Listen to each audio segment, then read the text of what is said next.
Л.А., 53 годишен градежен работник, утринава околу 8 часот и 30 минути почина на работното место во местноста Ежово поле крај Штип. Несреќата се случила на објект за сепарација на песок, откако врз кабината на сега починатиот се срушила голема количина на песок. Според првите информации, работникот починал од задушување. На лице место веднаш излегле јавен обвинител, истражен судија и трудов инспектор по безбедност и здравје, кој ги утврдува причините за несреќата. Според информации на ТВ Стар, починатиот работник не бил пријавен, немал работно осигурување и сертификат за управување со машината.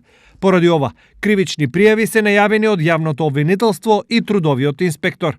Тешка несреќа во болница во Скопје испрати 38 годишен возач на Вилушкар кој се превратил на регионалниот пат Штип-Кочани кај штипското село Чардаклија. Повредениот најнапред е донесен во штипската болница, но поради сериозноста на состојбата итно е пренесен за Скопје.